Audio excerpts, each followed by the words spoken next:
What's going on, ladies and gentlemen? And welcome back to another episode of the Koop'd Up podcast. The podcast that is blasting onto next-gen consoles in 2022. That's right. We did it, baby. We're here. As always, folks, my name is Koopa, and each week I sit down with one of my friends to talk about all the happenings in the world and how we're keeping ourselves busy in these ever-so-trying times. And this week, folks, I'm sitting down with, and stop me if you've heard this one before, one of my favorite people that I happen to know. He is a competitive Super Smash Bros. Player hailing from the beautiful state of Wisconsin. And he's a YouTuber, content creator, lover of all things Sonic the Hedgehog. And I couldn't think of a better person to have on the podcast this week, concerning the news, than my good friend, Mr. Reed Powell, a.k.a. Pow Pow Pow. My brother, how are you? I'm doing just wonderful, man. How are you? I'm doing great. It's been a minute. You know, as most people have felt, you know, this past year, I haven't seen a lot of my friends in a bit.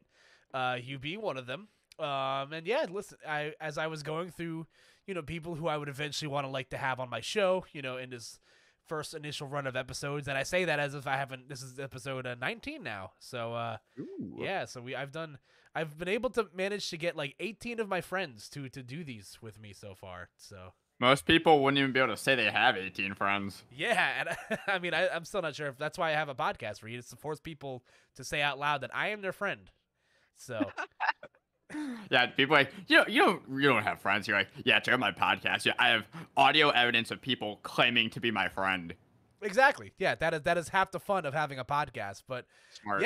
Yeah. So as I aforementioned, you and I are buddies. You know, we've known each other for, you know, it doesn't feel like that long, but we've known each other for like almost like 5 years now, I think. So we've known each other for a minute. Yeah, was the first tournament we ever met at, was that a Frostbite or what was it? Frostbite 2017? Yeah, that's what it was. Sounds about right. Yeah, no, we've been friends for you know, we've been in each other's orbit for, you know, a bit, just as a bit of history, because I always like to ask my guests, you know, what our first memories of each other were, because I'm old and I don't remember things, and it's nice to hear how other people recall these things. But we've always been around each other's immediate circle because we both played the same character in Super Smash Brothers. And, you know, as the meme goes, we share the same beds, eat with the same spoons, wear the same clothes, and yeah, we met each other at a tournament, and it's been history ever since. Yeah, because I'm honestly terrible at remembering how I meet people typically. Like, if people are like, yeah, what's your first memory of them? I'm like, yeah, just like, there are very few friends I can say I can be like, yeah, that was the first time I met them. But if memory serves me correctly, the Frostbite we met at, was that the one at the old venue? Yes, it was at some like weird looking. Now that I think back on it, this hotel. In our hotel. Like, yeah, this hotel is so like scattily put together. Like, now that I think about it, it was like kind of weird. Pretty sketch.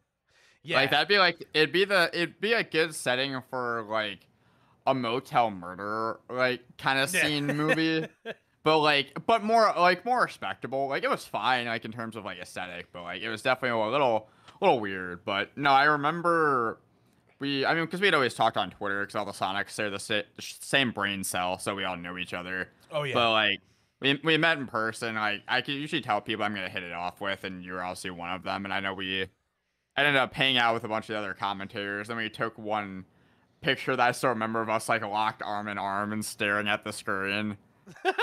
Yeah. Yes, I forgot about that. It's a good picture. It's a good picture. It is a good picture. But yeah, no, that's the first time we met each other, and you know, whenever we happen to cross paths, aka whenever I decide to go to the Midwest like once every couple of years, you know, we always communicate and hang out. You actually, you know, the last time, you're actually one of the few people I saw before the world ended, back when you came to New York City. Yeah, we roomed together at Let's Make Big Moves, so. Yeah, and honestly, that feels like forever ago, because it kind of was.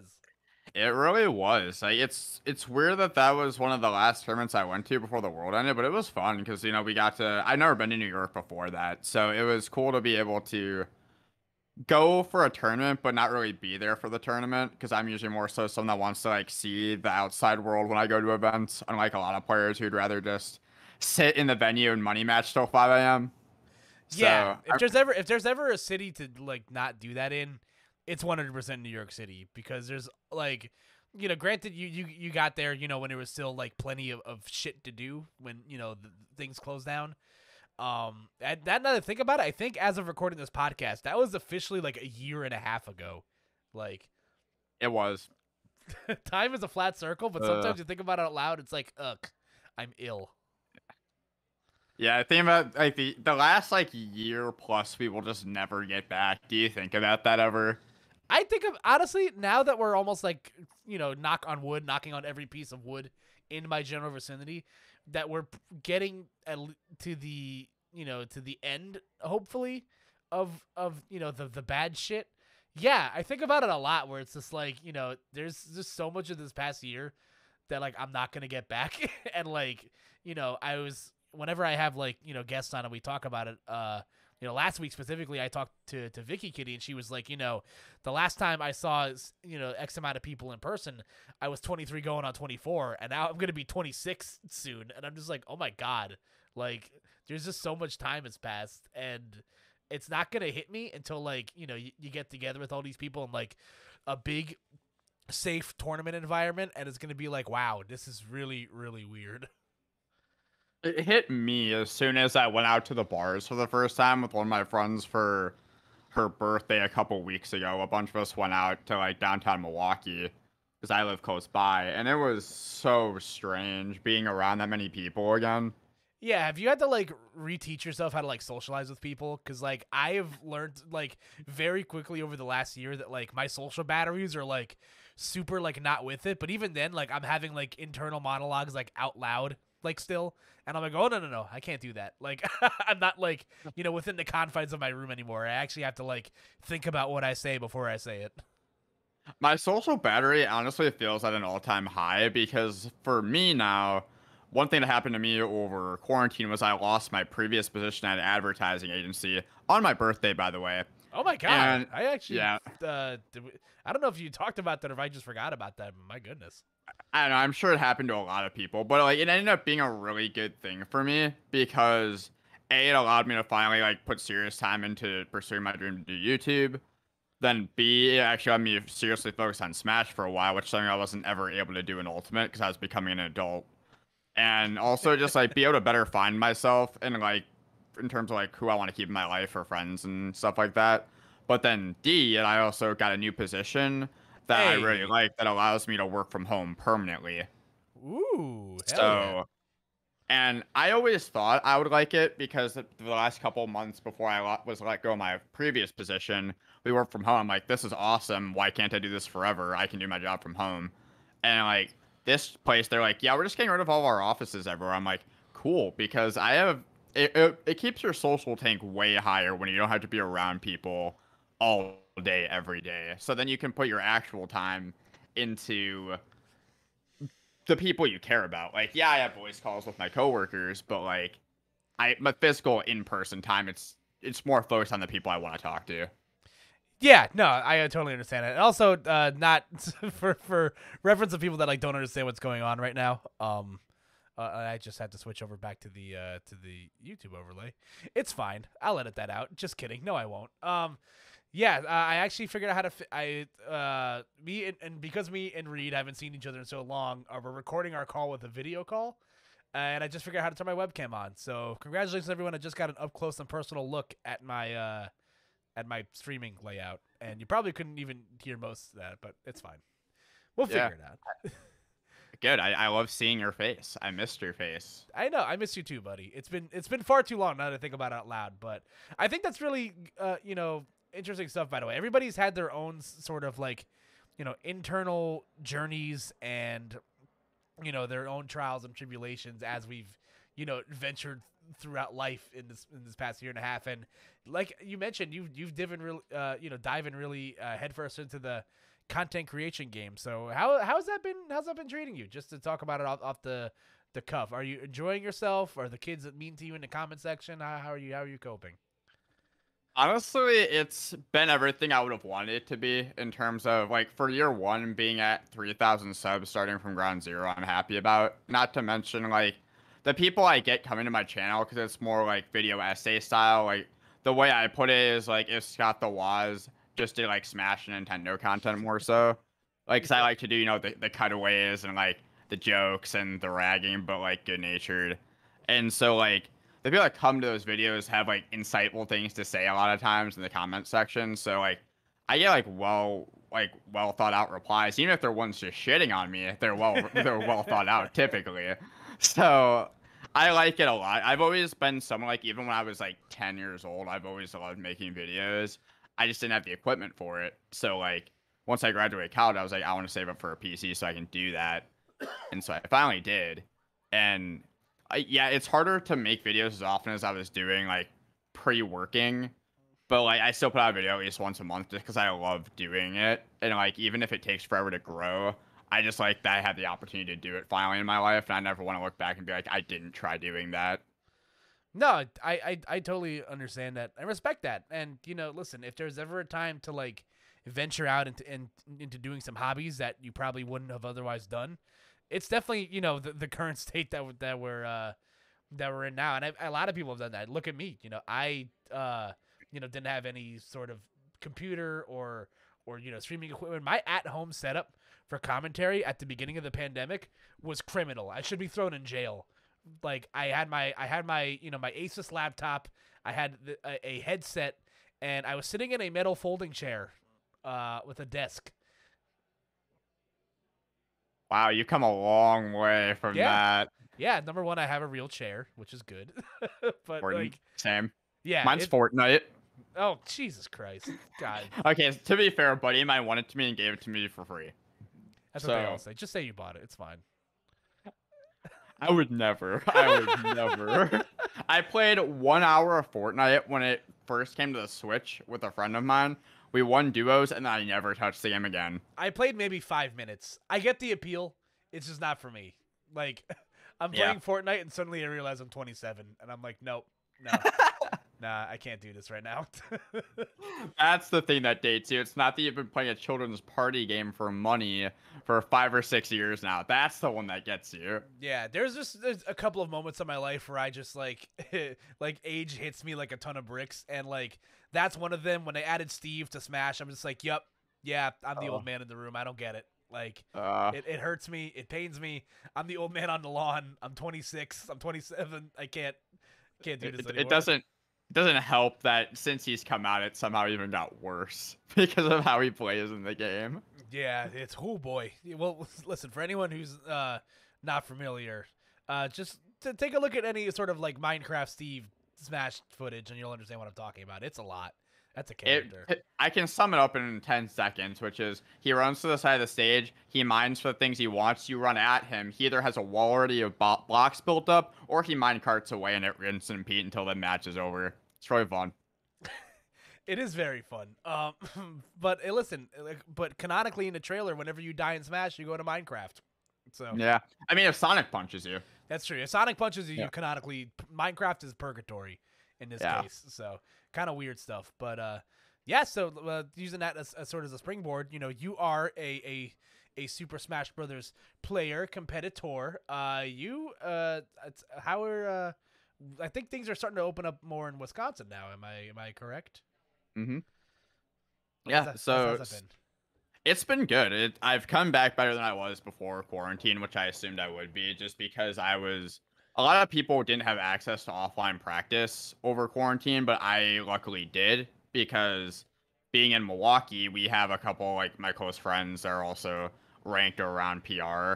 So we would get together to play like once or twice a week, especially like in 2021 to get back in ready shape. And including our number one player, Comet, he lives in the area. So I've gotten slaughtered by him for a while because I've always had a problem with him. I've actually never beaten him in Sonic Fox in this game. So no. I've only beaten him with Inkling. It's so annoying. So between that and like the coaching I've been doing, like I've come back better than I was before quarantine, which is what my goal was going into it. So like it's first 2 locals back, I got to Grands both times and got reverse 3-0'd in Grands both times. So go me. Does it still hurt?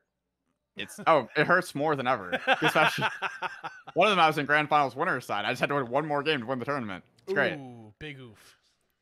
Yeah, and then I went to a third one at a new venue that we have up an hour away from us in Sheboygan. That's really cool. It's like a new like esports like gaming lounge kind of thing. That's really awesome. Like they have a stage for like the stream. I think it'll become the premier local in Wisconsin here, and that one my hungover ass got fourth, so I'll take that.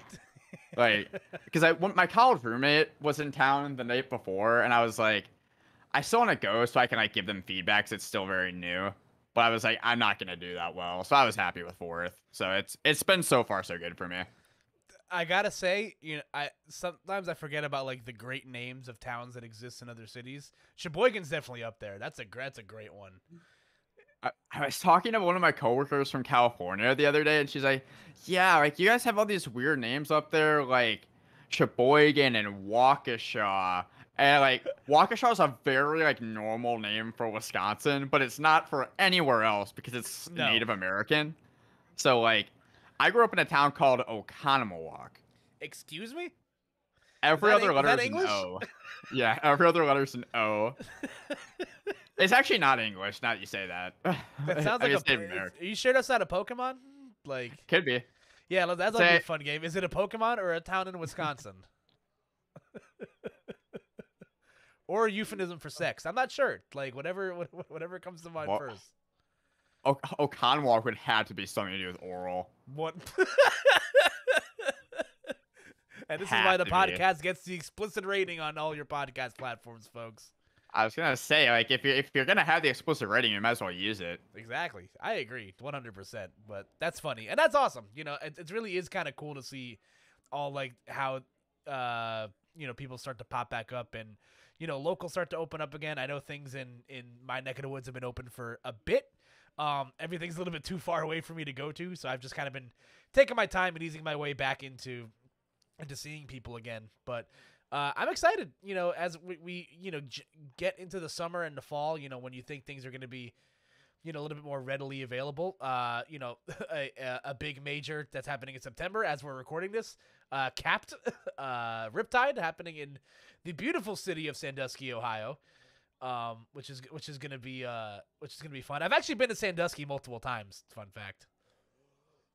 I cannot hear the name Sandusky, Ohio. Yes. And not think of Jerry Sandusky from Penn State. Yeah. How have they not changed that name? How have they not? It's rough. It's definitely dire straits. But yeah. I'm excited for everybody that's signed up for Riptide. I did not register in time because your boy's broke and has to pay bills. So.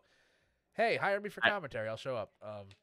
I definitely did the smasher and just YOLO'd it, and then we'll ask questions later, which is very unlike me.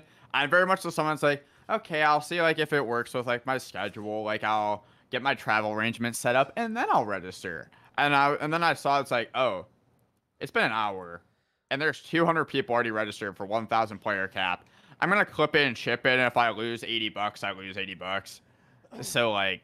I didn't mind jumping at it this time because it's like the Midwest. It's going to be the only Midwest major in this year. And like, I wanted to, because like what I worked for over quarantine was like going to majors and being able to do well. So I don't see a reason to not go if I can. It's definitely, I was just going to say, like, it was definitely weird to see people like jump on the train of registering for something early, because like that is like, as we get back into a sense of normalcy, like a lot of the smasher tropes start to like register in my brain, where it's like, yes, like early reg, what's that? Never heard of her. I'm gonna pay like $120 for registration a week before the tournament because I'm an asshole and I did not properly plan this. But that everybody jumped on that shit really early. I had no idea that they capped it at 1,000, and obviously for restriction reasons, granted, the CDC says you can hold, gatherings of however many, whatever, as long as everybody's got their vaccinations, but then comes into, logistical issues. And I actually like the concept of it being capped, because something I don't miss about Smash tournaments is how crowded it can get. Like big crowds, like even when I didn't have to worry about getting sick or catching coronavirus, like just being around that many people at once just is like, it's disgusting. Yeah, I still remember what it was like at Smash and Splash, the final one, where because all the brackets got super backed up, like it was like there was thousands of people in the venue at one time because all the brackets were happening at the same time, and you could crouch to the floor and feel like a 10 or 15-degree difference in heat. Oh It was God, disgusting. that's nasty. A complete disaster. I mean, I've heard tales of that Smash and Splash, and part of me wishes I went just for the pain. And like that's something I miss about like concert venues when like everybody's so close together and just like jumping up and down, and all you can feel is just like hot air, just like blowing from underneath you because it's just there's so many people in one area, and it's like part of me misses it, part of me doesn't. If I end up getting somehow to go to Riptide somehow, I will be I will cherish those sweaty moments with my friends. For sure. Mostly because that's a fun drive. There's an anime convention that gets held in that same Kalahari resort every summer that I've gone to a handful of times, and it's always a fun road trip because it's just straight highway for like hundreds of miles. So yeah, it's fun. Like yeah, there's this one major highway that runs from like the East Coast to like I think it runs through the West Coast too. I'm not totally sure, but like my GPS is like, yeah, get on this route and it's like continue for 193 miles. And I'm like, all right, bet. See you for my next direction in 4 hours. Gross.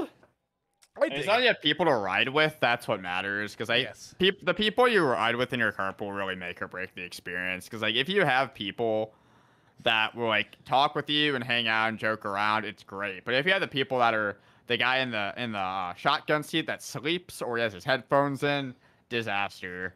Oh my God. I do not fuck with a co-pilot that sleeps in the shotgun seat. Like you can sleep in the car, but like the co-pilot has a very important job of keeping me awake. And I'm using me as an example because I'm one of the few people in my area that has a car to like get out into places. So like, wait, hold on. You're in the Smash community and there aren't people that drive around you? Yeah. What? No way. That's crazy. I know. It's wild, right? It's me and like 2 other people for like 15 people in our area. Yep.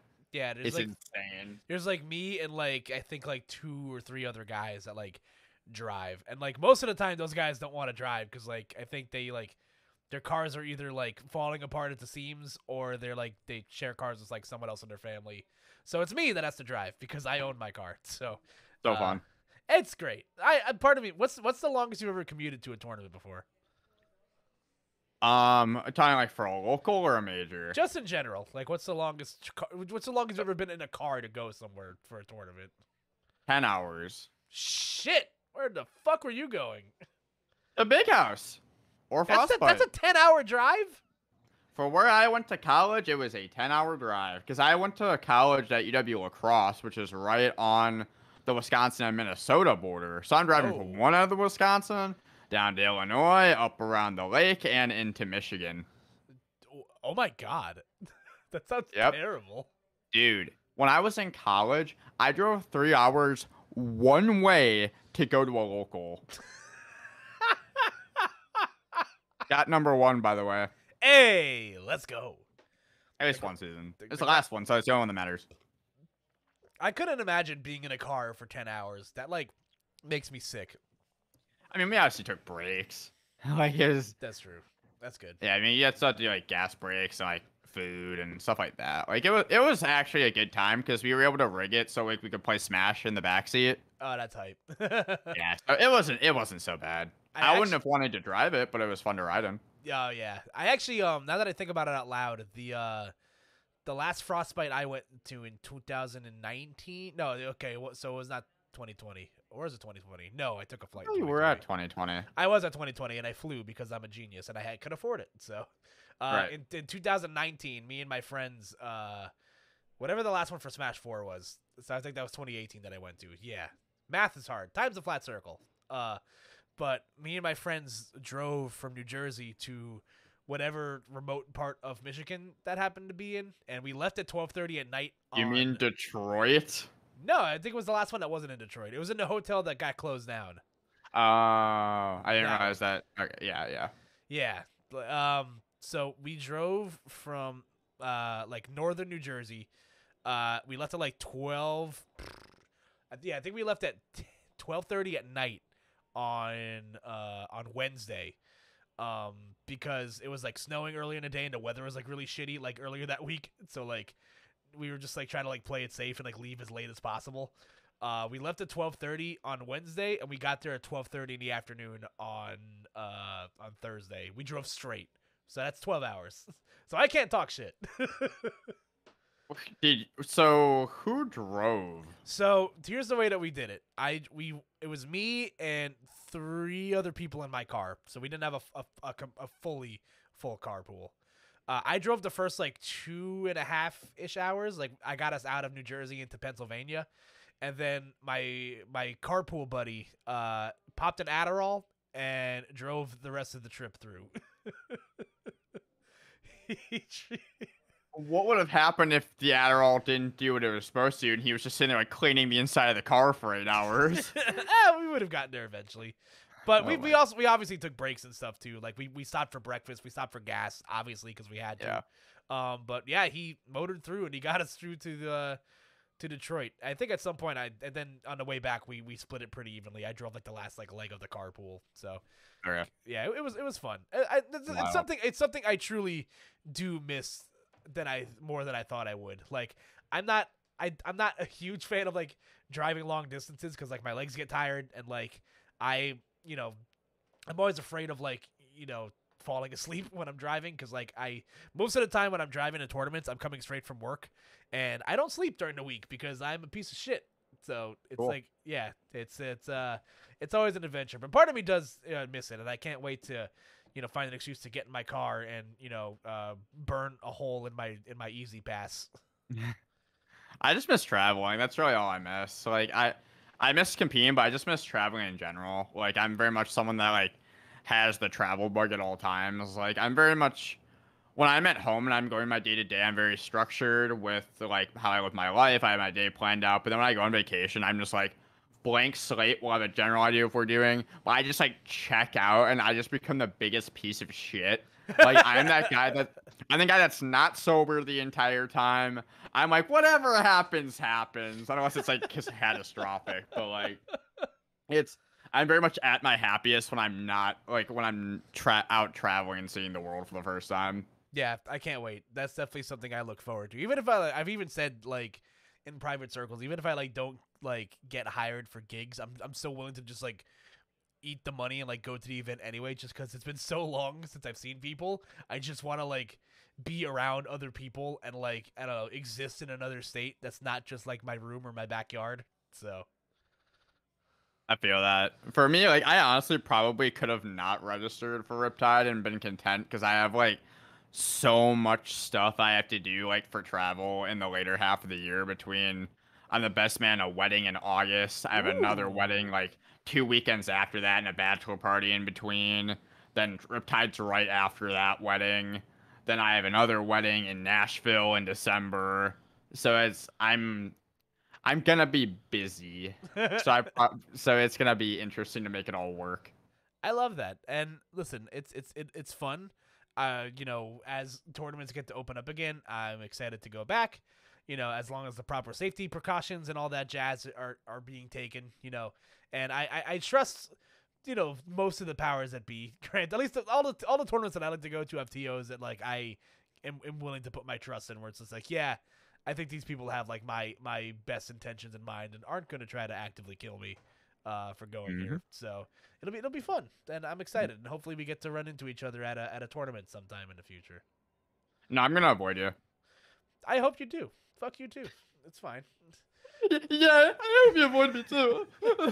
Good job. cries in my keyboard. But Never, anyway, as we advance on in this podcast here, so believe it or not, I did not mean to time this podcast this week as well as I did, because I reached out to my good old buddy Reed, and I'm just like, yeah, let's talk.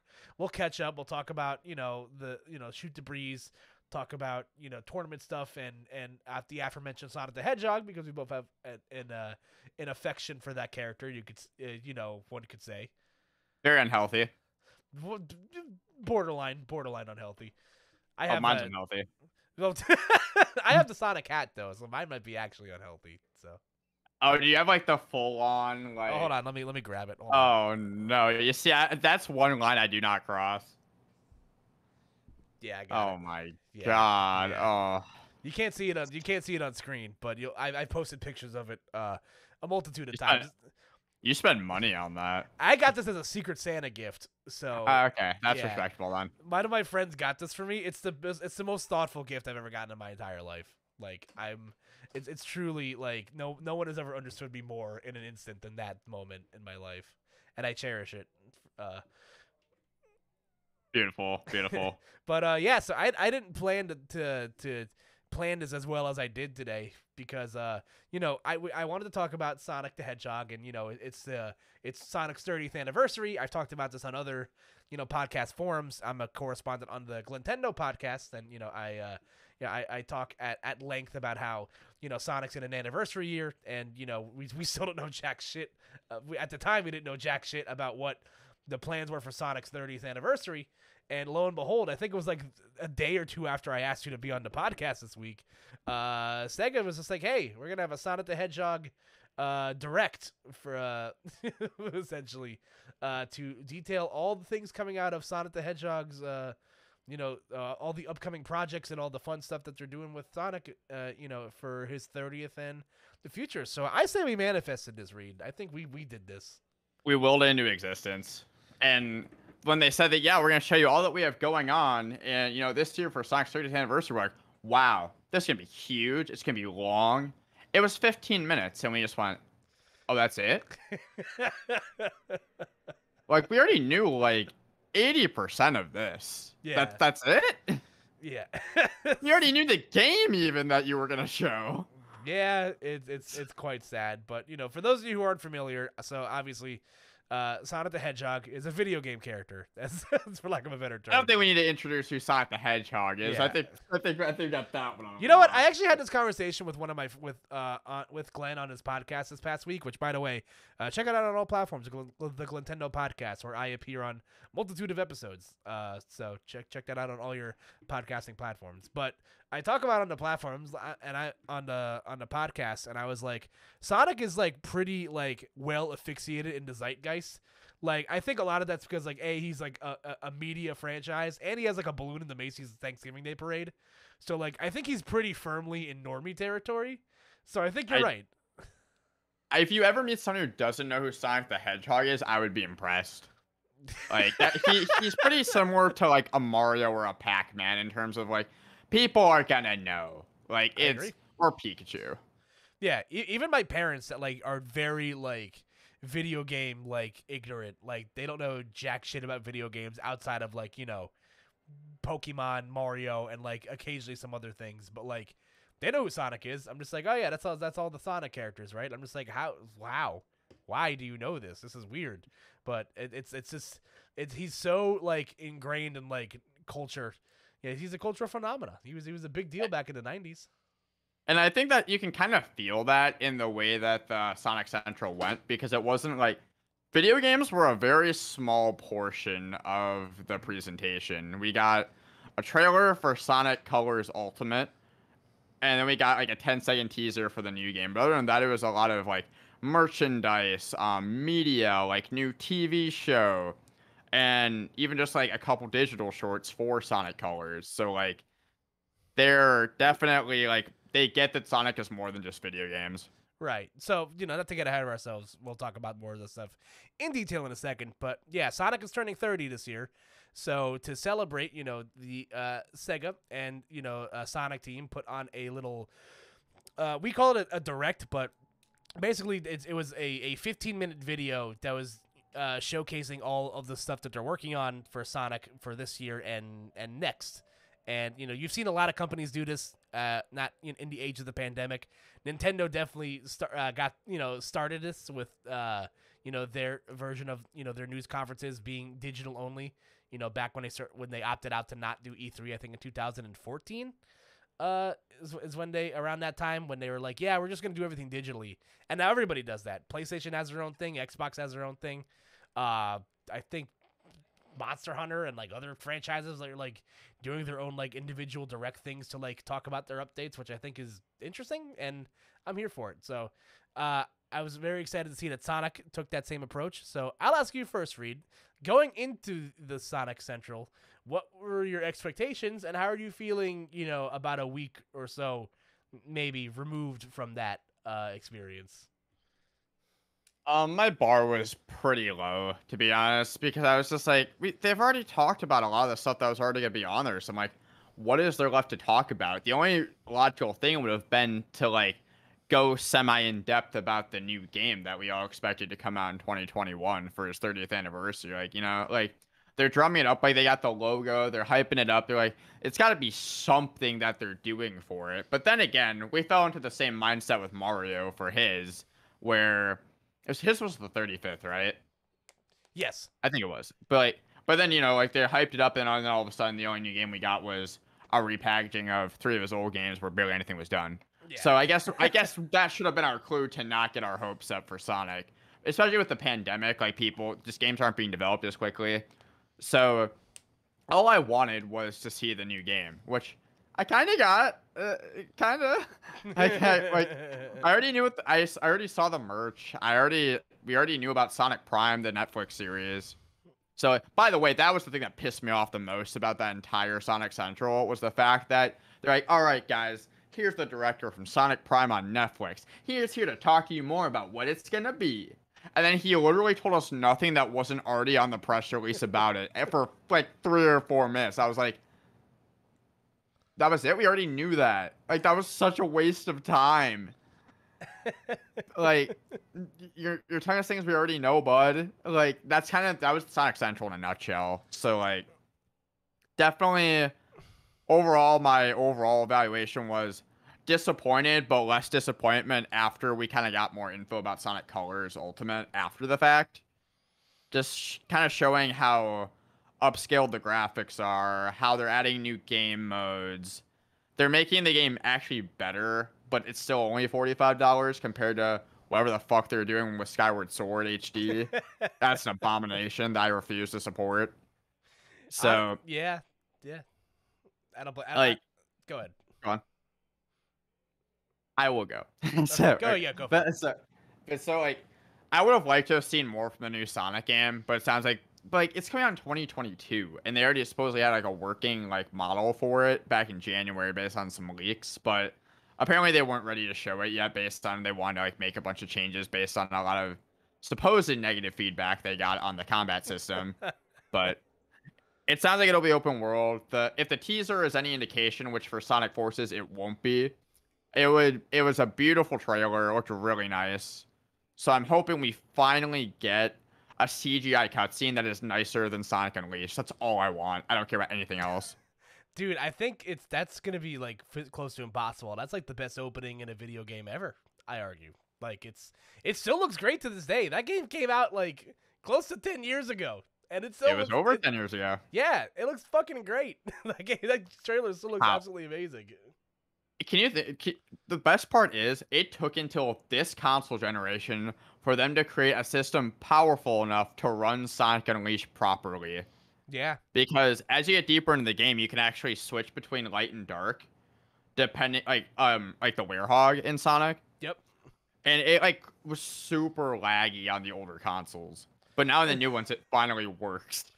Honestly, like, that's how ahead of its time it was. Aged like a fine wine, baby. That's all I gotta say. Like, yeah, chef's kiss all around. But yeah, listen, I echo a lot of your same thoughts. As a Sonic fan, I just wanted to know more about what I didn't know about. And granted, a lot of the stuff was still new to me because I didn't read about a lot of like the merchandise leaks.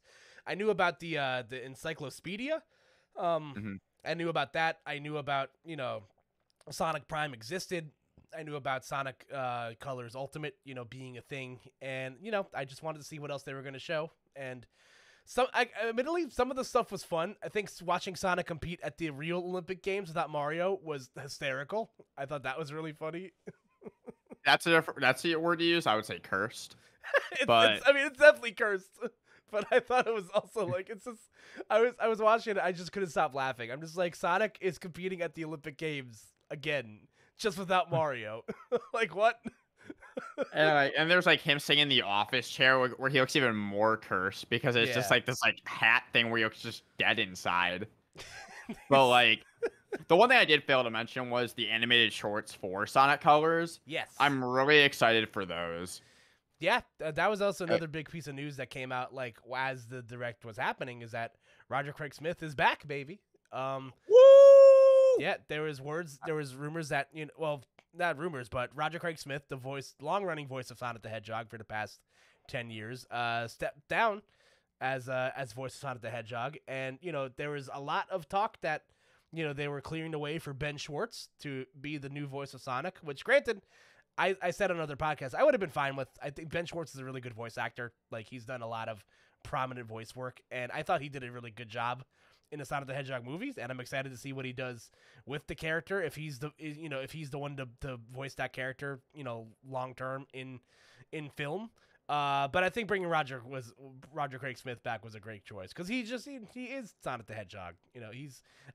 I'm so used to hearing Roger in my headphones whenever I play games, and I think it's fitting that they're on the 30th anniversary. They're releasing his first game as Sonic the Hedgehog again. I really think that, and I will die on this hill. This is a hill I'm wanting to die on. Is that Roger is a really good voice actor for Sonic. He just has gotten dealt a really bad hand throughout his entire decade of doing so because the majority of the scripts he got for the Sonic games were garbage. They were so bad. They devolved Sonic into just a talking one-liner where almost every scene he's in, he would detract from it. Like he didn't help. He wasn't his same like Sonic has always been like an easygoing jokester, but he was like he mattered. He was like he was a driving force, whereas it just turned into him being like, "Well, it's time to bop that guy."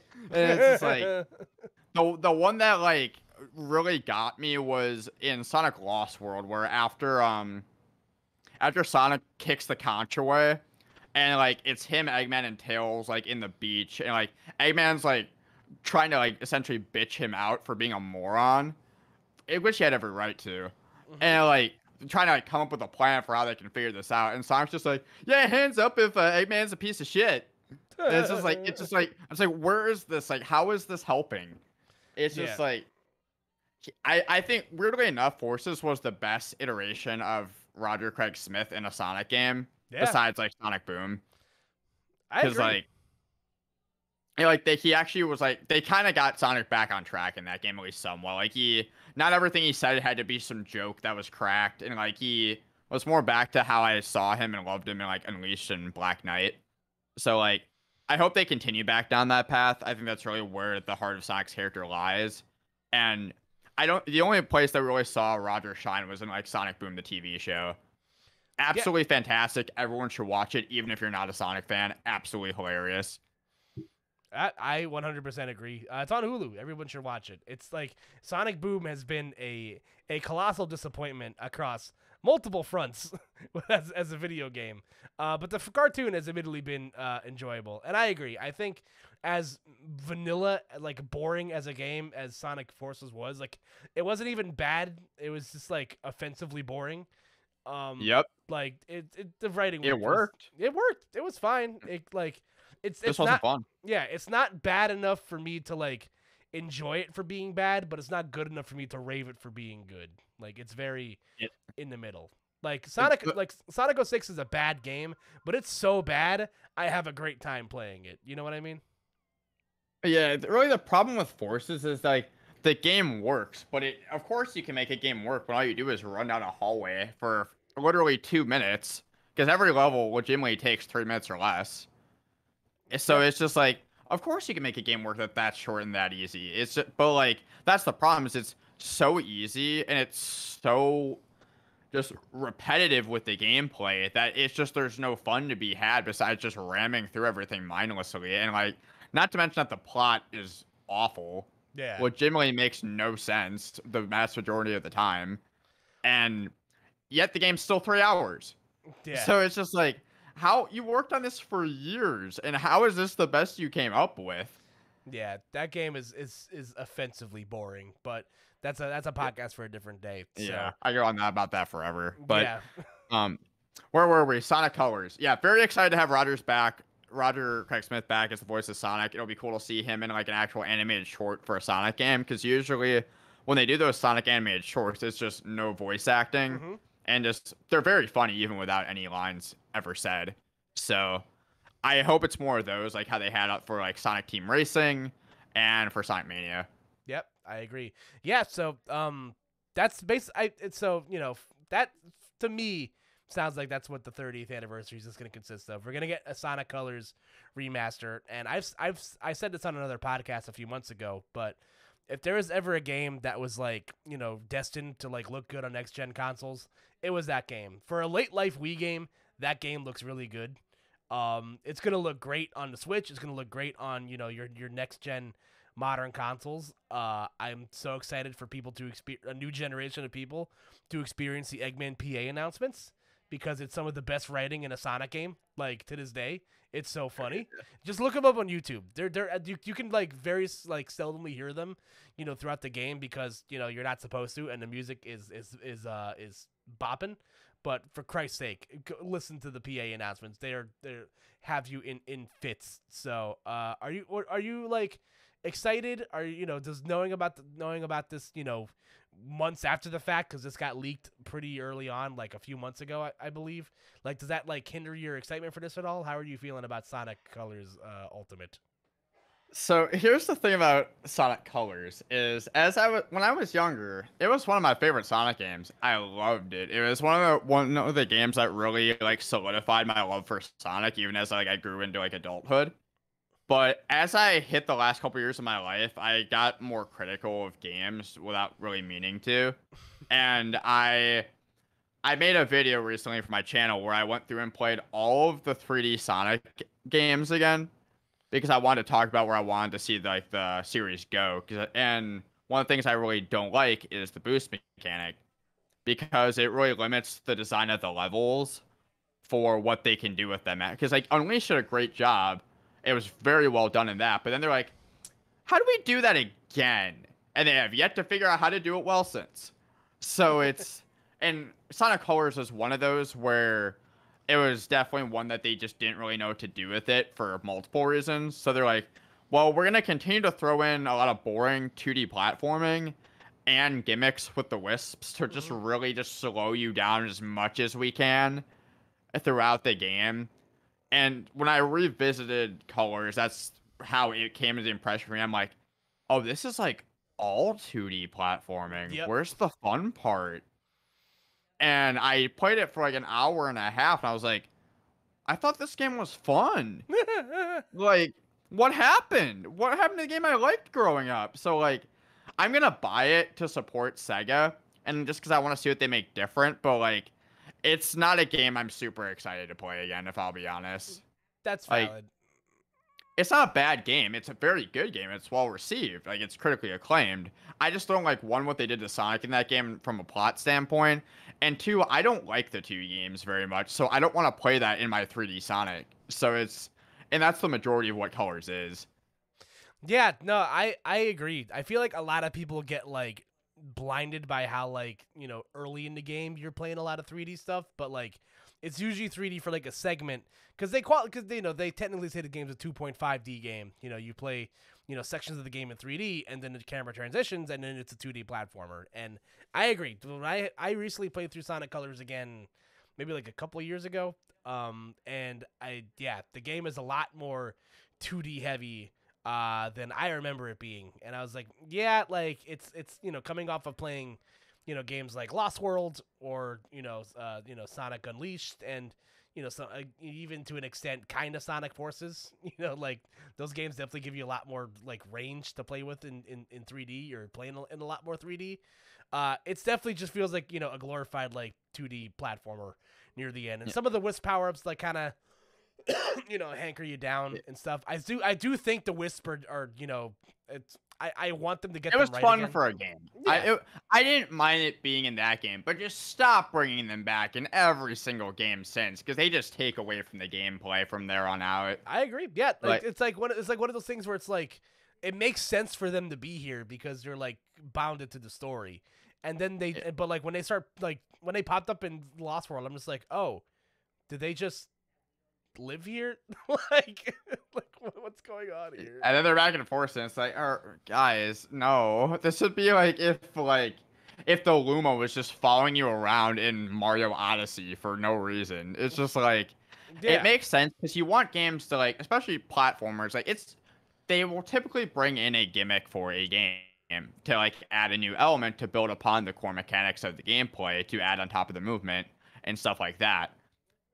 You can't just keep using the same mechanics over and over and over again and calling them like gimmicks from game to game and changing nothing else, or just going backwards like they did in Forces. Like, I would much rather play Sonic Lost World even if the game is worse, because the movement is better, the worlds are more open, I get to actually play in 3D more.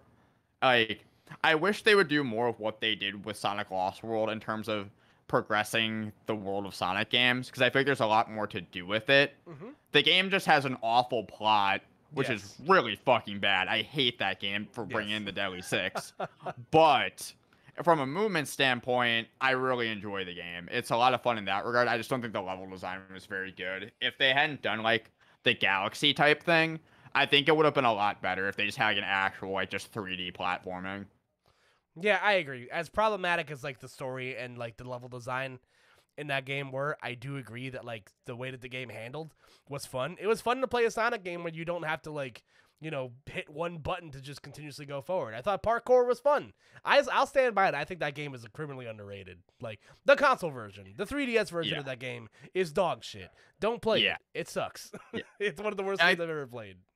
And that's the thing I'll always say about the boost mechanic is like, it feels like unless you're holding down the boost button, you're doing something wrong. Like, you feel like you have to press it. The only time I've ever seen it done well, and this is including Unleashed, which it's fine in Unleashed, but the best version I've seen is in Sonic Omens, the fan game, where the vast majority of the time, you don't feel like you can boost. It's there to help you in certain situations to get through platforming, or if you're just in a really big open spot at one point. Like, it's done incredibly well in that game. That's valid. I respect that. But yeah, listen, we're getting that game in September. I'm gonna buy it because I'm excited. I'm at the point where I'm ready to play Sonic Colors again, and I don't want to have to plug my Wii in ever again. So I'm looking forward to that. We heard a little bit more about the Sonic Prime cartoon, like we mentioned. A whole lot of nothing. It's nothing that we don't know. If you're not familiar, you know, it's a. I was surprised it's as long as it is. Like it's like 22 episodes, 24 episodes that they ordered for it, which is like kind of crazy. Like most shows that get ordered nowadays are like way shorter than that. You know, it's usually like 8, 10, 12 episodes for a season. You'll probably get for most animated shows, but I'm excited. You know, it's Man of Action has produced some of my favorite cartoons. You know, I'm a big fan of the Ben 10 franchise. That is a foundational part of my childhood. And if there's anything as good as the original Ben 10 cartoons, and I know they've done a couple of other things on top of that, but I'm excited. You know, I just want to know more. Same. Like, I'm very much in the same boat where like there are 3 cartoons that I could pick that define my childhood. It was SpongeBob, it was Ben 10, and it was Danny Phantom, were the ones I was like unconditionally obsessed with throughout my childhood. Besides like Sonic X, of course, but like I actually didn't get more into Sonic until like after that obsession with those 3. So like, if they can recapture even remotely what they did with Ben 10 for a Sonic cartoon for Netflix, like I will be a fucking kid in a candy store with that. I will watch that. If they release it in one day, I will watch all 24 episodes in one day. I don't care. I do not care. Because like for me, Sonic, my love for Sonic more so comes from him as a character than it does his games. As I've gotten older, I've come to realize, like, I fell in love with him through Sonic X growing up. Like, that was especially like in high school, like when I had a lot of friends come and go like towards the end of my high school career, and that was one thing that Sonic was always still there for me no matter who came and went. So like that was kind of where I grew like some added attachment to him. And so, and then on top of just like, I really enjoyed the Sonic movie, even if it wasn't like the truest like portrayal of him as a character, it still did enough. It made references, but like And just also like the stories in Sonic Unleashed and Sonic and the Black Knight, just how he really acts as a character has always struck a chord with me. Hmm. So getting a long form like animated series like that for him, I'm super super excited for. Yeah, no, I'm with you. And also, I think you talk to anyone that's in like our age demographic, like SpongeBob, Danny Phantom, any of those like Nickelodeon shows, and to an extent also Ben 10. You talk to like a lot of the geekier kids that exist in our age group. They're like, yeah, that show was awesome. So like I feel like I echo a lot of those same sentiments of shows that like I loved as a kid and still love as an adult. I'm excited. I just want to know more. And the Sonic Hmm. cartoons have like failed, have yet to disappoint me in the 20, for as long as I've been watching them, so Hmm. Boom was great. I'm excited to see what they do with the Sonic cartoon. We see some snippets of some other stuff that they got going on. Sonic DLC skins, like we mentioned earlier. Sonic jewelry. I'm about it. I'm about to swagged out, bro. I'm here for it. Drip, drip, drip, Bro, listen, the memes of the people posting like the green Zelda shirt with the khaki shorts and like and the shadow necklace. the shadow chain, that is going. I can't wait to see someone actually like show up with that outfit on because I'm going to die. It is so funny. Oh my god, dude, I dig it. I think it's fun. Like, it's hilarious. yeah, like give me like the Sonic hip hop chains were cool. The Encyclopedia was cool. Sonic Origins. We kind of breeze past that. It's a collection of the original, the first 5 Sonic games, I believe. I think it's 5. Yeah, Yeah. is it through CD? Yeah, it's through CD.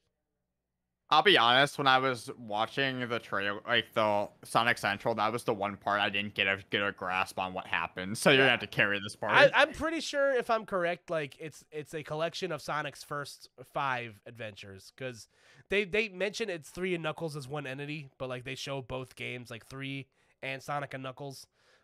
Which I mean, if that's the way they choose to go about it, fine. But like, it's obviously 3 and Knuckles is the definitive way to play that game.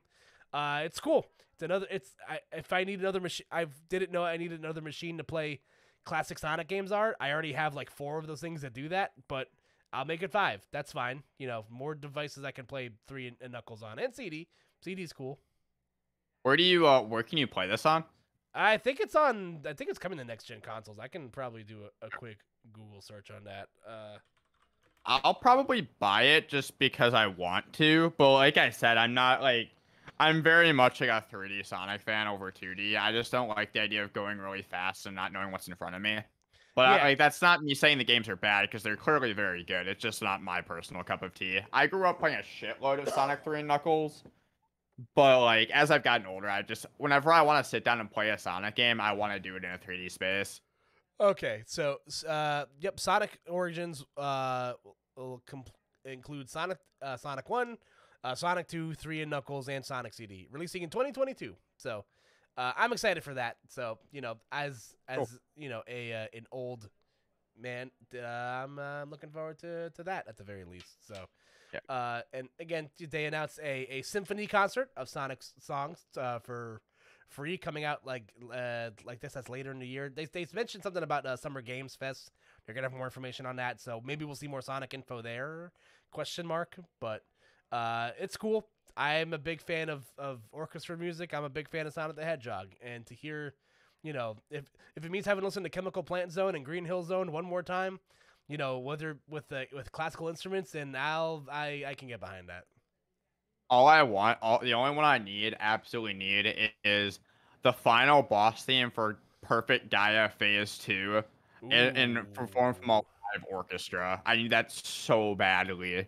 Yeah, that seems It has the violin and shit in there. Oh my god, that would go so hard. or like the orchestra version of like I'm gonna reach for the stars, like at the end of Ooh, yeah. Sonic Colors, like that song would be pretty dope. Or like Crush, and I know Crush 40 and like other people are gonna be involved, Yeah. with the concert as well. As someone that's seen Crush 40 live before, they fuck. It's so good.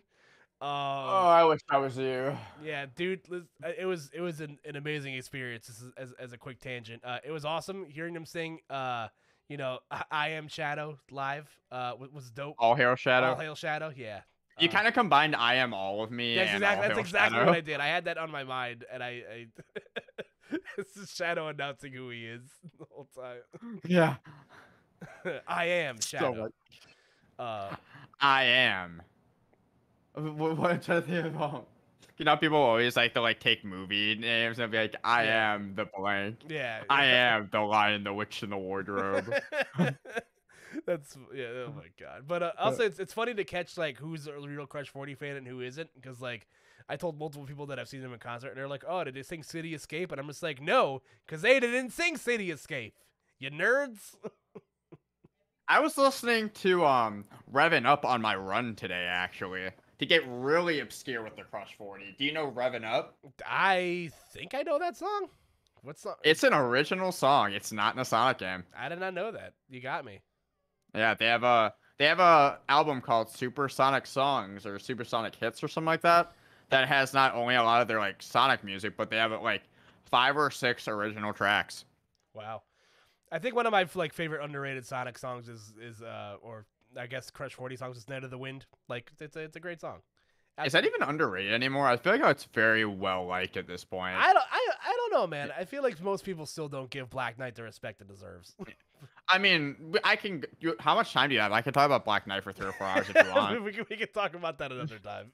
Yeah, no, like I am that guy that anytime Sonic and Black Knight is brought up on Twitter, like I'm there being like, this game's underrated, deserves more love, and then like 15 people like agree with me. And I'm like, yes, everyone. You finish. Go ahead. Yeah, I can give you a really quick summary of why I think it's underrated, just so we can move on. But like, my quick story with Sonic and the Black Knight. I've said this on other podcasts. I bought that game and it has gas station for $10 in North Carolina. Yeah, that's how I found that it existed. I bought it at a gas station. It was awesome. It's super underrated. Like, yeah, the gameplay is pretty simplistic, but like for the most part, it works well for what it is. The music is one of the best Sonic soundtracks. It's my personal favorite from start to finish. Between like just like the actual like game music and the music they have in the cutscenes and the vocal tracks, like with me, Night of the Wind and Live Life are all 3 of the best Sonic vocal tracks, period, in my opinion. Yeah, I can get behind that. And also just Sonic's portrayal as a character in that game. If I could pick any game to be like, that's Sonic, it's Sonic and the Black Knight and how he acts in that game. Ooh. So it's I will that is my hill that I'm firmly perched on top of as the thing I will just defend from start to finish every single day. I love that game a lot. As for soundtracks, my personal favorite is still Sonic Adventure. I think from beginning to end, that soundtrack absolutely like bangs. That's my number 2. Yeah, it's hard to choose. But to close out the stream, and I guess to close out our conversation here, they did show us. It feels offensive to even call it a trailer. They show us a snippet of Sonic's next adventure coming in 2022. We saw a literal like 8-second CG trailer, and then the show ended. I was gonna say they showed a snippet of Sonic's neck, but he doesn't have one. Yeah. So they show us Sonic's legs. They show us a logo of ancient text, and that's it.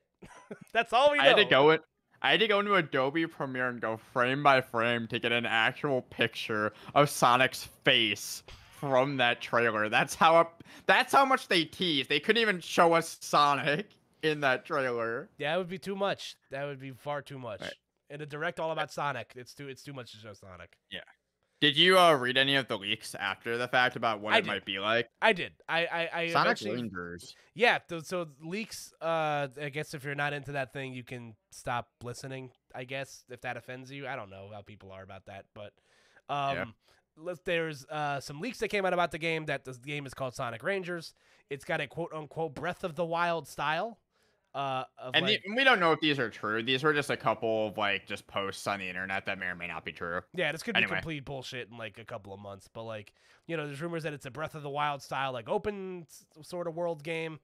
You know, as we mentioned at the top, this game is this game has had like a playable build since January, but due to some incredible backlash about the combat system, that has been shelved, I guess. I didn't really delve too much into that other than the fact that the game's called Sonic Rangers. don't know what that does for me. But I can talk more about it. yeah, go for it. I read Go through the right leaks. ahead. So I can kind of continue off what you said. It is open world, and you travel around the world with. I believe it has like a boost mechanic of certain extent, but you like go into like different zones, kind of as a callback to the old games to collect like chaos emeralds, and there's like sub bosses and stuff throughout the world that you have to defeat, and it sounded like they actually like wanted to make a legit combat system, but like the people that played it said it was really boring and repetitive. The combat was, which it's a Sonic game. That's how it should be, in my opinion. But like, it's not about the fighting enemies, because it's about the running around really fast and platforming. Because if it becomes about the combat, you get what happens with Sonic Heroes, where you just kind of sit there and you punch at things for 5 minutes at a time. So like. The things they said, it sounded good to me, but obviously I didn't play it. But like all the info that they include, I was like, that sounds really cool. Actually, I would really like that game. So I'm very much like I am still optimistic, and especially the fact that they had this quote unquote build available, and then people panned it, and but they didn't show anything about it. Shows me they want to make the game good, so they would rather take the time to make it better before they reveal anything and make any promises, which I'm all about that, because look at what happened with Sonic Boom. It started out really promising, and then they fucking tanked it because of Sega decided to screw them over. Like, they had a lot of really good ideas for that game that Big Red Button got fucked over on. Yeah, well, I think Sonic falls into the same problem that Pokemon falls into, is that Sonic has become so much bigger than just a video game franchise. He's a multimedia franchise. So, you have to release these games in conjunction with the cartoons, the merchandise, the trading cards, or whatever Sonic's equivalent is, that, some things are going to get swept under the rug. And you've seen that sort of issues erupt with Pokemon too, with how some of these games have come out and they don't seem the most polished, or, they don't necessarily, finished. Yeah, they don't seem finished. So, I think it's just a curse of how big these franchises are. I would like to think that, they, like you said, that they're at least learning from these past mistakes. It's like, okay, let's not put the cart before the horse, because Sonic is like, it's a meme, but the last few years of Sonic games haven't been great. Sans from Boom, or not from Boom. Mania. Yeah, sans from Mania and Generations and Colors. It's been for every anniversary game where you get Sonic Generations, you get Sonic Genesis for the Game Boy Advance, which is one of the worst games I've ever played. So I think they really wanted Mario 3D All Stars. Yeah, oh boy. Sorry, I prefer my AAA companies to try when they package three of the most beloved games of all time into one thing, but that's just me. Shots fired.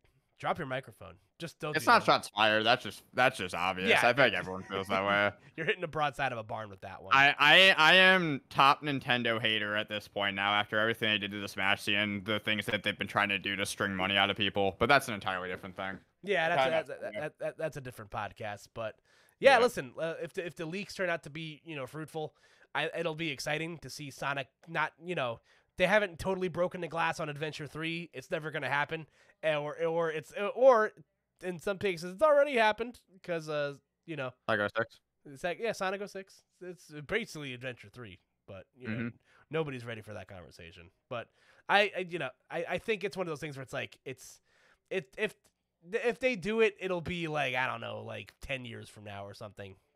I don't think we need Sonic Adventure 3 at this point, because it's like you call it Sonic Adventure 3, and the expectations would be so through the roof for that game. Yeah. That like you could never meet it. But the problem is those games. What happens if they release it and it's bad? like what do you do? I mean, if you play those games again, a good portion of those games are bad. Yeah, I agree. Like the Sonic level's awesome, super fun, well done. Yeah, they have their like issues here and there, but that's 3D Sonic to me, is how he plays in those games. But then you have to fish with Big the Cat, or dig for treasure with Knuckles, and you're like, get me out of here. Mad Space. Oh my god! Literally, I always tell people, like, I feel bad when someone tells me that Sonic 06, or not Sonic 06. If Sonic 06 is your favorite Sonic game, seek help. If Sonic Adventure 2 is your favorite Sonic game, you're 28 years old or like 32 years old, blinded by nostalgia. Because only 1/3 of those games are good, and it's the speed levels. Everything else. I would argue that the Tails and Eggman levels are fun too, but that's different. They're glitchy. But like if you say that you like the treasure hunting levels, you're a masochist, or you're a government plant or whatever it is. You're witness protection.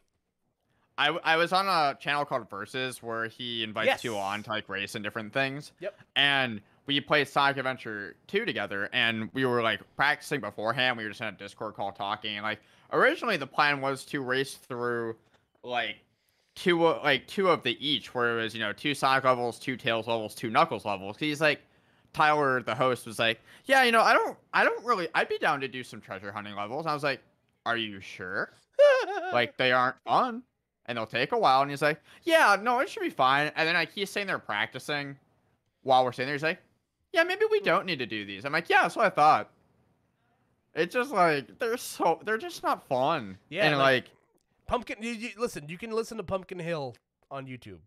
That's it. That's fine.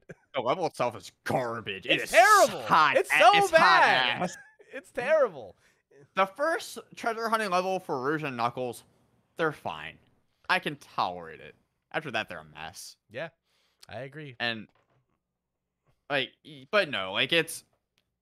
I can't remember where we started off on this tangent about. I'll bring us back home. So like, yeah, it's one of those things. So if whatever this game is in 2022 gets back to like some core functions, some core gameplay foundational stuff from Sonic Adventure, whether it be hub worlds, mini bosses within the hub worlds, Metroidvania style like item upgrades where like you can find like the bounce bracelet or like the flame anklets or the whatever other weird power-ups that like exist on your body. So they did say that was in the leak, supposedly, that there was upgrades. Yeah, and if they go back to like core stuff like that, then I'm fine with it. I think that's fine. Yeah.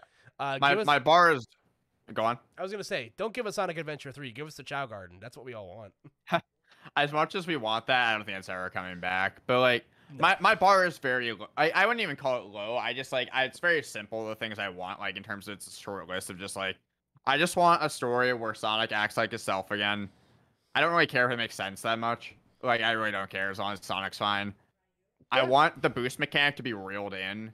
Either make the levels fun around it, or make it so you can't use it as often, and make more of the traditional like Sonic Adventure 2 platforming, or even like Sonic Heroes is fine. Give me Sonic Adventure 2 platforming with Sonic Adventure 1 Spin Dash, because that joint was busted. It's just make it so there's more like creativity in the things you're doing while you're playing. We need more whales. That's what we need. True. And like you said, like the upgrades would be fun. It's just like I would sooner play a game like Sonic Lost World than to deal with boosts like again. So like if they can find a way to make boosts work and have it be a smaller part of the gameplay, that's fine. But like my bar is very low for like what I want out of a Sonic game. I just want it to be fun and like have some variety and just have Sonic be Sonic. Mm-hmm. No, I agree. And like I'll support it no matter what, because I actually I love Sega. I think they treat their fans very well. Like if Sega tomorrow was like, hey, do you want to be a brand ambassador? I would say yes before they finish the sentence, just because I love Sega and Sonic that much. Like I will support them till the end of time until they give me a reason not to. So I'm just hoping the game's at least good enough that other people will want to do the same. I agree. And listen, that's coming out in 2022. Again, we know close to nothing about it. Everything we've read so far or talked about so far is strictly leaks. Maybe with E3 we'll get some. I doubt it. It's too close to E3 to think if anything will come up from it. But I don't know. I've been fooled before by the pre-3 smokescreen before. So we'll see what happens there. But listen, we've been going for about an hour. We're nearing the end of our time here. Reed, my friend, thank you so much for sitting down to me with me today to talk about our favorite Blue Hedgehog and Super Smash Bros. And all the things that we love. Before we get out of here, like we mentioned, we are on the heels of E3. Who's your Smash DLC character hot take? Because there's no way we're getting out of this press conference without seeing another character. So, from what Sakurai said, they will both be revealed at the same time, the last two. So I think we're getting both of them at E3. There's only two characters that we get. Yeah, there's only two characters left, right? I mean, they've never said that this will be the end. Like there could be like bonus characters potentially, but this is likely the end. I would. Yeah, think that's it would right. be Yeah, there'll be. There's only 2 characters left to be revealed. Wow. Yeah, Holy shit. it's crazy. But like for me, I really still want Eggman. I don't think we'll get him, but I really want Eggman. Like it just feels so off to have him not in the game when there's all these other villains, especially now that Sephiroth's been added. Like Eggman's really the last one missing for like the villains, you know? Mm-hmm. And in terms of like other ones that I want, these are all just like my personal wants that I've always had. Where like I'm glad Pyro and Mithra got in because Rex and Pyro and Mithra were on my list of characters I wanted. Not like top, but ones I really wanted. And then other ones I want would be Paper Mario from our Lord and Savior, Paper Mario the Thousand Year Door. Or just literally anything set resembling Paper Mario. Put him in the game. I don't think he'll get in though. We have too many Mario characters. Fuck you, Dr. Mario. And so I want Phoenix Wright. I think Phoenix Wright would be so sick. And like he's still very relevant in the world today. And he was really cool in Marvel vs. Capcom. So I don't think he'll get in, but I would like him to. That's a hot one. And yeah, I don't think he has too much of a chance. I think he'll end up being like Dante, Crash. Master Chief would be the one I'd be like, I'm not like it's dope, but I would never touch him. But I'd be excited for everyone that'd be happy about it. That's the last one I think that would like break the internet. Like that would cause heads to roll in the streets. That's like the last of the like. There's always the glass ceiling of Smashes. This character will never be in Super Smash Brothers. Has been broken like a multitude of times so far. I think that's the last one where it's just like this character will never make it in, and if they reveal that Master Chief is somehow Super Smash Brothers, the world will lose their collective mind. So yeah, I don't have much invested because I've gotten everything I wanted out of Super Smash Brothers to this point. I think another Sonic rep would be dope. I think it's criminal that there hasn't been. I think. Is it going to happen? Probably not. Maybe it'll be a Pokemon or another Fire Emblem character. I don't fucking know. Like, I think we can safely say it won't be a Fire Emblem character. Don't but you I'm very say that. Don't you fucking dare I mean, say that. I hope we get another one. Oh, what do you know? God. Byleth shouldn't have gotten in. It should have been Edelgard or one of the other 2 house leaders. No love for Hector? Can I get some Dimitri, Hector, that game's too old. They would never put a character in from that game at this point. Yeah, you're right. As much as he would be cool to have in the game because they just have all sword characters. Anyway, I'm terrified that they will add a Pokemon as one of the last 2 DLC characters. I'm gonna be so mad when they do it because I know it's coming. I hope not. I as much as I love Pokemon, I hope not. I don't want to have like spent $20 a year ago only to end up with one of these final slots being a Pokemon. But like, how did they fuck it up that they put in Incineroar over Decidueye? Because then we could have had Greninja into Decidueye into Cinderace. That would have been such a dope lineup. But no, we're just sitting there with this dumbass cat that doesn't do anything. So we'll get like some bongo drumming gorilla, or we'll get like this fighting panda guy. It's just gonna they're not gonna put in any Pokemon that I'd be even remotely excited about. I am, if they do it, I hope I'm surprised. That's all I'm gonna say. But listen, that's gonna be it for us today. Reed, again, thank you so much for sitting down with me, buddy. Where can the people at home find you if they want to know more about what you do? Thank you very much for having me, sir. If you want to talk to me more, my DMs are open on Twitter at PowPowSmash. If not, what I care about more is if you'd subscribe to my YouTube channel, which is also PowPowSmash. So I post videos on there typically once a month, like every couple weeks. So that's really where my passion lies. Twitter, I'm more so just like very Smash oriented. So you can find me at either spot there, and I'd be happy to talk to you either way. So awesome. Thanks for having me on, Kyle. Anytime, brother, man. And of course, folks, if you want to hear more from me, follow me on Twitter at KoopaNJ. Follow the show at Koop'd Up Pod on Twitter, and email us questions and all your questions and comments and concerns over there as well. I also stream sometimes on Twitch at twitch.tv/KoopaNJ. Check me out sometime. I'll be streaming again soon, I promise. Maybe, I don't know. Nonetheless, so folks, that's going to be it for us this week. Tune in next time for another episode of Koop'd Up, and until then, have yourselves a wonderful day and take care.